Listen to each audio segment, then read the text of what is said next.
It's a new year, and if you're the NRL, that means it's time for another rule change. And this time we're looking at the short dropout or the short kickoff, no longer being penalised with a penalty if it doesn't go 10 or if it goes out on the full.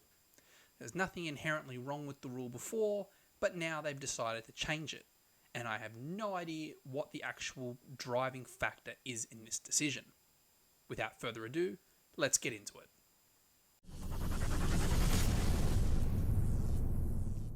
Now, instead of it being a penalty if you kick the ball out in the full or the ball doesn't go 10, it's now a play the ball 10 metres out from the line of the kick and 10 metres in from touch. There has been some discussion around this rule change being one where they hope that it reduces the amount of long kickoffs and therefore lowers the chances of high impact, where it's been seen through research and in different sports that it's the kickoff that has one of the highest incidences of a concussion or a head injury.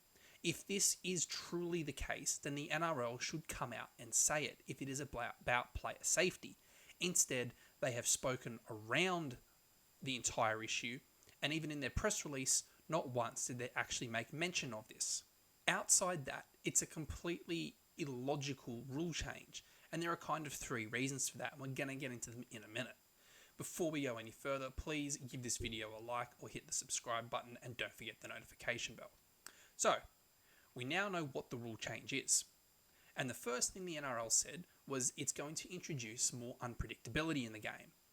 I'm not sure who's asking for more unpredictability, and I'm not sure why that is an issue the NRL thinks needs to be addressed. The NRL and rugby league as a whole is a fairly unpredictable game due to the fact that you have to hand the ball over every 6 tackles. And of course, there's the proviso that you can be awarded a penalty, a 6 again, score a try, force a goal line dropout. But when you look at a sport like the NFL, which gives you a new set of downs every 10 yards, or even a sport like soccer/football, where some teams don't even want the ball. They're happy to have 30% worth and hand it over 70% of the ball to their opponents while they sit in and play a low block and then try and nick a goal in the 88th minute.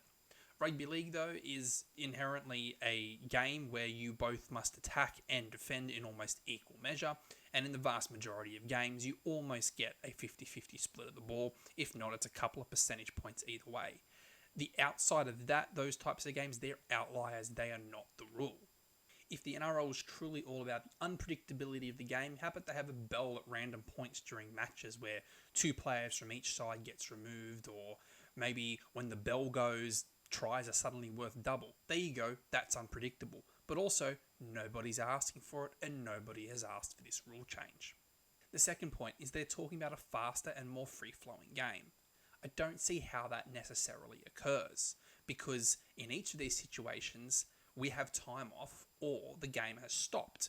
For example, a goal line dropout has 45 seconds for play to restart before a penalty is blown. How is this game faster or more free-flowing or more open just because of a short dropout or short restart?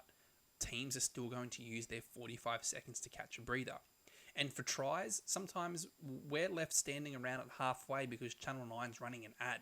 So is Channel 9 removing this as part of their coverage?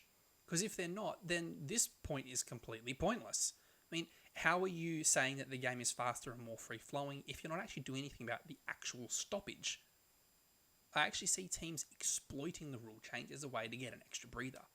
If your punishment for kicking the ball out in the full is no longer that you're going to concede points, I can very seriously see teams deciding that they're not going to chase the long dropout.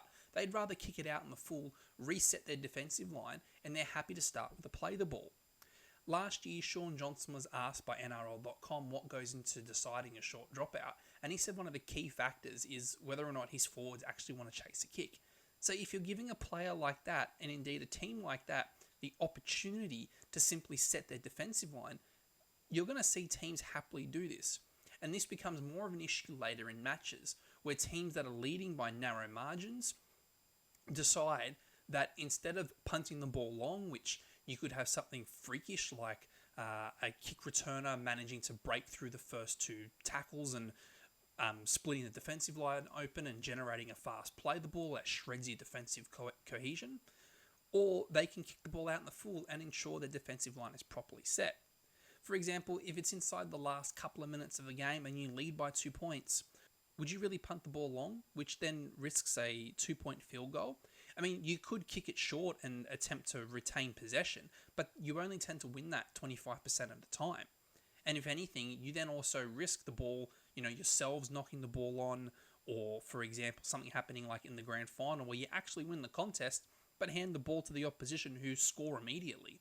Or you can punt the ball out knowing you're completely safe and you can take more time off the clock because don't forget, time doesn't stop.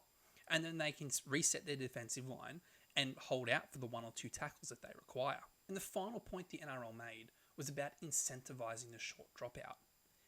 And the NRL's own stats on this that they published in December of 2023 show that this isn't a problem. In fact, short dropouts had grown by 44% since 2019. In 2023, 54% of dropouts went short. So is it really that you need to incentivize it? From the sounds of things, teams were happier to do it already. So why would you go ahead and change the rule when your own stats say you don't need to? But also, the NRL's own story on this last year, not only were they talking to Sean Johnson, but they talked to a couple of other teams.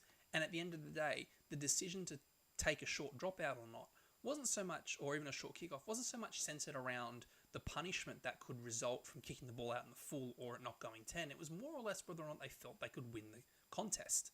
For example, Cronulla only took 5 short kickoffs or dropouts last year, and it was simply because they didn't have the height in the back line that they wanted. Whereas sides like Melbourne and the Roosters tried more often because of the height they had in their back line. So really, you don't need to incentivize teams taking short kickoffs or short dropouts because a lot of the time it depends on the team's own tactics and whether or not they think they can pull it off.